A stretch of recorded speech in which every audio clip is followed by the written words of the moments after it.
This is the worst that has ever been perpetrated in history.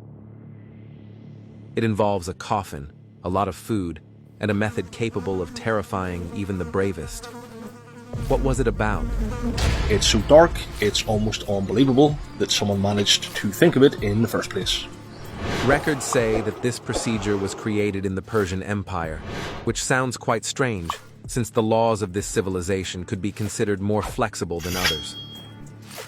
Although they used to apply the an eye for an eye method, they also gave second chances to some wrongdoers. But that did not prevent them from creating one of the most ruthless punishments of all. This disturbing idea stemmed from quite a peculiar event, after a Persian soldier was condemned to pay for a confusion in battle. What happened? According to Greek historian Plutarch, in the 5th century BC, two brothers fought for the empire's throne, Princes Artaxerxes II and Cyrus the Younger. But a mistake led up to one of the most chilling punishments ever.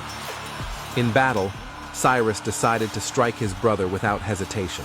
When Mithridates, one of Artaxerxes II's soldiers, got rid of Cyrus by throwing a javelin at him. And although Artaxerxes won and ascended to the throne, he still decided to avenge his brother's death by condemning the soldier who wiped him off the map. But why did he ask for 2 boats for the punishment? Was designed to inflict immense physical and psychological torture while completely shredding the person's dignity. This method, known as scaphism, took several days to carry out, as it led the guilty party to experience a slow and... Why is it the cruelest punishment in history?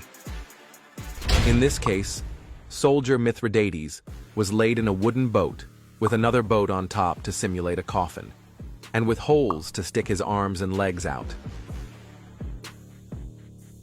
Then, they literally made him swallow large amounts of milk and honey, in addition to spreading these liquids on his face. Here's where it gets disturbing. Flies began to feast on Mithridates' face, and the executioners kept feeding him until his stomach decomposed, and there was a considerable amount of his waste around.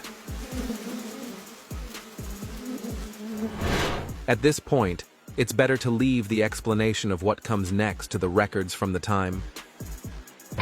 Thus, the victim lying in the boats, his flesh rotting away in his own filth and devoured by worms, dies a lingering and horrible death. And perhaps the icing on the cake, ironically speaking, was that the executioners extended the soldier's agony by giving him water and good condition food from time to time, until he naturally collapsed, so to speak. The truth is, I wouldn't wish this on my worst enemy. Remember, always be eager to know more.